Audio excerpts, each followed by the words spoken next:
नमस्कार, जय हिंद दोस्तों। स्वागत है एक बार फिर से आपका अपने यूट्यूब चैनल स्टडी नीड्स पर। दोस्तों, जैसा कि आप जानते हैं कि मध्य प्रदेश प्राथमिक शिक्षक वर्ग 3 में एक तरफ माननीय न्यायालय में आपकी बीएड व डीएड को लेकर रिट पिटीशन दायर की गई है, तो दूसरी तरफ ओबीसी 27% रिजर्वेशन के लिए जैसा कि आप जानते हैं कि रिट पिटीशन दायर की गई है। तो तीसरी ओर बीएड अभ्यर्थियों के लिए 6 महीने का ब्रिज कोर्स, निश्चित तौर पर कह सकते हैं कि जो एनसीटी की ओर से जवाब मिला है वह बीएड के पक्ष में नहीं है।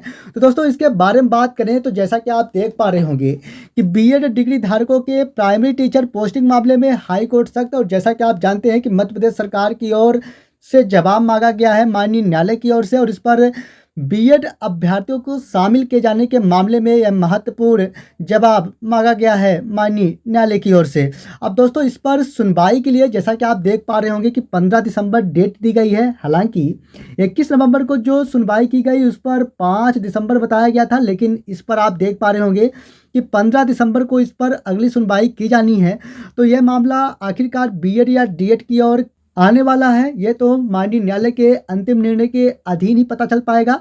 लेकिन अगर हम बात करें कि अगर एक बार बीएड अभ्यर्थियों को इस पर राहत दी भी गई तो आगामी समय में दूसरी तरफ तो जैसा कि आप जानते हैं कि एनसीटी की ओर से आरटीआई लगाई गई थी और उस पर जवाब मांगा गया था आपके बीएड अभ्यर्थियों के लिए 6 महीने के ब्रिज कोर्स संबंधी, और उस पर बताया गया एनसीटी की ओर से कि जो 6 महीने का ब्रिज कोर्स है वह अमान्य है और इस प्रकार की कोई रूपरेखा आपके ब्रिज कोर्स को लेकर नहीं बनाई गई है। इस प्रकार से जवाब एनसीटी की ओर से आरटीआई के माध्यम से दिया गया है।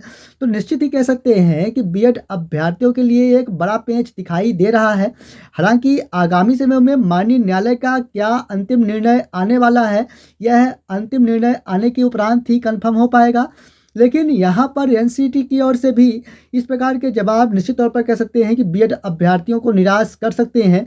और दोस्तों, अगर एक और मंजूरी दे भी जाती है एक प्रदेशों के लिए तो निश्चित तौर पर कह सकते हैं कि अन्य प्रदेश भी इस पर असंतुष्टि व्यक्त करेंगे, क्योंकि अन्य प्रदेशों से जैसा कि आप जानते हैं कि बीएड अभ्यर्थियों को बाहर किया जा चुका है और मध्य प्रदेश में इसके लिए रिट पिटीशन दायर की गई है। जो याचिका है वह विचाराधीन है। तो दोस्तों, निश्चित तौर पर कह सकते हैं कि आगामी समयों में प्राथमिक शिक्षक वर्ग 3 में जो मामला फंसने वाला है वह एक बड़े पेंच के साथ फंसता हुआ दिखाई दे रहा है। आगामी समयों पर इस पर क्या कुछ माननीय न्यायालय की ओर से डिसीजन दिया जाता है ये तो आगामी समय में देखने पर ही पता चलेगा।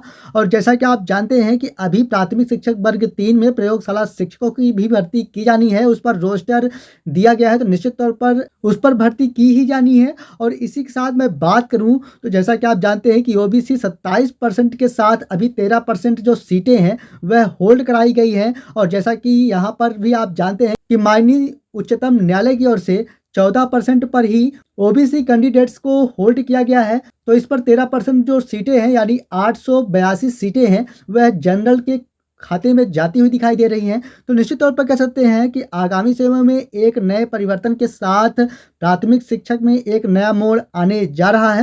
हालांकि आपसे संबंधित और भी कोई अपडेट्स मिलती है सही अपडेट के साथ ही लेके आते हैं।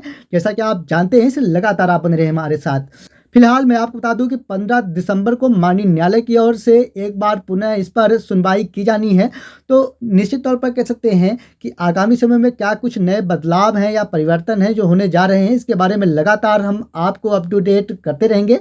आज इस वीडियो में यहीं तक, मिलेंगे आप संबंधित एक और नई वीडियो के साथ। तब तक के लिए धन्यवाद।